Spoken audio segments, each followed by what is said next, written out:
ओम नमः शिवाय। शिव महापुराण श्री रुद्र संहिता सृष्टिखंड अध्याय 9। ब्रह्मानो विष्णुने आदेश।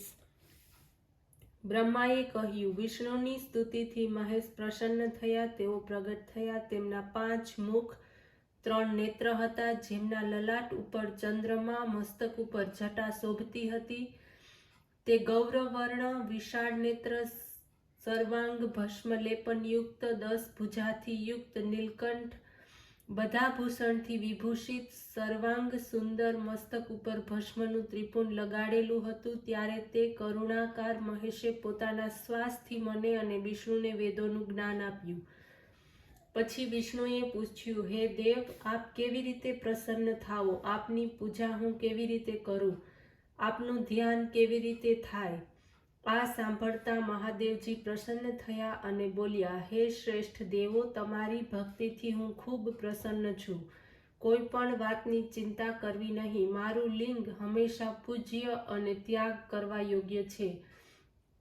જેવી રીતે હું આ સમયે લિંગ રૂપે પૂજિત થયો, તમારા લોકોનું દુઃખ તેથી દૂર થયું, તેવી રીતે દુઃખી જીવ મને લિંગ રૂપે ભજે છે અને પોતાનું દુઃખ દૂર કરે છે। હું અનેક પ્રકારના ફૂલો અને બધા મનોરથોને આપનારો છું।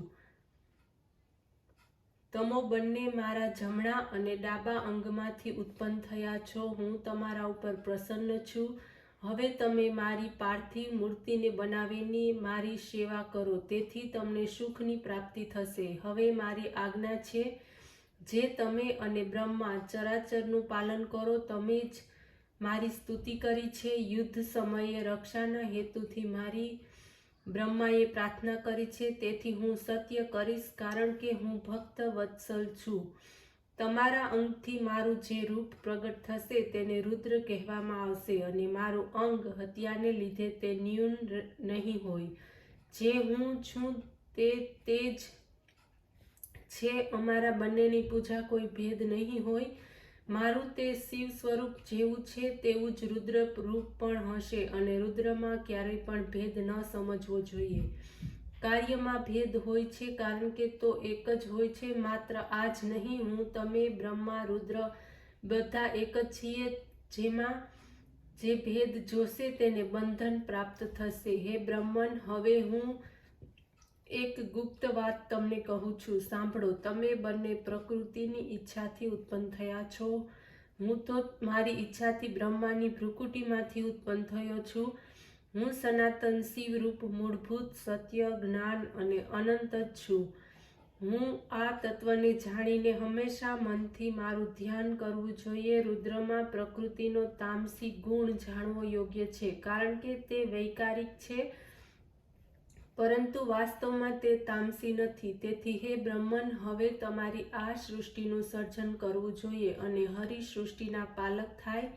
મારો આ રુદ્રનો અંશ લય કરનારો બનશે, તથા ઉમા નામવાળી પરમેશ્વરી પ્રકૃતિ દેવી છે, તેમની વાંગ દેવી સરસ્વતી બ્રહ્માજીની અર્ધાંગિની થશે, અને એક બીજી શક્તિ લક્ષ્મી રૂપે ઉત્પન્ન થઈ સદા વિષ્ણુના આશ્રયમાં તે રહેશે। તે જ ક્યારેક કાલી નામથી મારા અંશને પ્રાપ્ત થશે।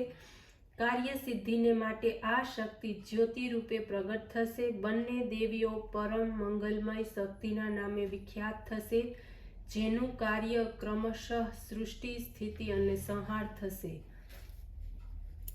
અધ્યાય 10। બ્રહ્મા, વિષ્ણુ અને રુદ્રનું આયુષ્ય। મહાદેવજીએ કહ્યું, હે વિષ્ણુ, તમારા સંબંધમાં મારી આ પણ આજ્ઞા છે કે તમે હંમેશા બધા જ લોકમાં પૂજ્ય અને માન્ય થશો। બ્રહ્માએ બનાવેલી સૃષ્ટિમાં ક્યારેય દુઃખ ઉત્પન્ન થશે તેનો નાશ કરવા તમે તત્પર રહેશો। તમે અનેક અવતારને ધારણ કરશો। જીવોના કલ્યાણ દ્વારા તમારી કીર્તિનો વિસ્તાર થશે। હે નારદ, આ પ્રમાણે કહીને મારો બ્રહ્માનો હાથ વિષ્ણુના હાથમાં તેમણે મૂક્યો અને કહ્યું, હંમેશા તેમને દુઃખમાં સહાયતા કરજો। તેમ કહ્યું, તમે બધાના અધ્યક્ષ, ભક્તિ અને મુક્તિ આપનારા છો। તમે બધા કાર્યોમાં સાધક અને બધાના પ્રાણરૂપ થશો। હે હરિ, તમારા ઉપર જ્યારે સંકટ આવે ત્યારે મારી રુદ્ર શક્તિનું ભજન કરજો। જે મારો આશ્રય લે છે તેમાં દુઃખ અવશ્યમેવ દૂર થાય છે. આ ત્રણેય દેવતાઓની આયુના વર્ષો તમને કહું છું.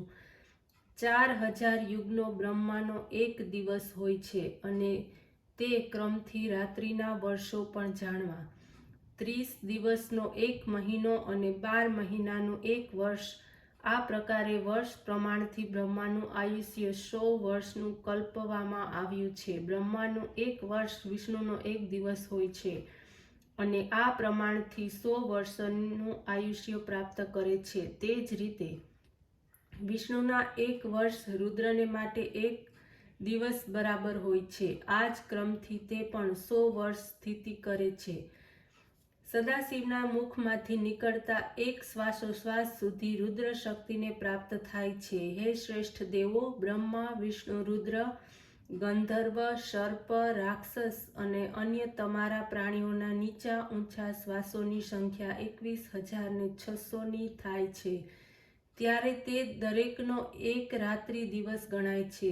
6 ઊંચા શ્વાસ અને નીચા શ્વાસ વડે એક પળ થાય છે. 8 પળની એક ઘડી અને 8 ઘડીના એક દિવસ રાત થાય છે. સદાશિવના શ્વાસોશ્વાસની ગણતરી થઈ શકતી નથી, માટે તે સદાશિવ અક્ષય ગણાય છે. આ રીતે મારી આજ્ઞાથી હે વિષ્ણુ એ અતિ સૃષ્ટિનું રક્ષણ કરો અને અનેક ગુણો વડે સૃષ્ટિનું કાર્ય કરવું જોઈએ. બ્રહ્મા કહેવા લાગ્યા. વિષ્ણુએ કહ્યું, હે જગતપતે, આપની આજ્ઞા પ્રમાણે હું આ પ્રમાણે વર્તીશ. તમારે મારું સદા સર્વદા ધ્યેય હશો. આપમાં જ પહેલા મેં સર્વ સામર્થ્ય પ્રાપ્ત કર્યું. હે સ્વામીન, આપના જ મારું હંમેશા ચિત્ત રહો. બ્રહ્માએ કહ્યું. આ પછી ભગવાન શિવે પોતાના હાથ વડે કૃપા કરી અમારા અંગનો સ્પર્શ કર્યો. સર્વ દુઃખને હરવાવાળા હરિએ અનેક ધર્મોનો ઉપદેશ કરી અમારા બંનેની હિતની ઈચ્છાથી અનેક વરદાન આપ્યા અને અંતર્ધ્યાન થઈ ગયા. આ પછી લોકોમાં લિંગ પૂજા ચાલી છે. લિંગમાં રહેલા સદાશિવ ભુક્તિ તથા મુક્તિ આપનારા છે. લિંગની વેદી મહાદેવી રૂપ છે. લિંગ સાક્ષાત્કાર મહેશ્વર છે. લય કરનાર હોવાથી લિંગ કહેવાય છે.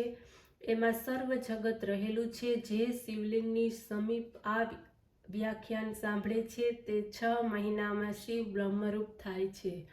ઓમ નમઃ શિવાય.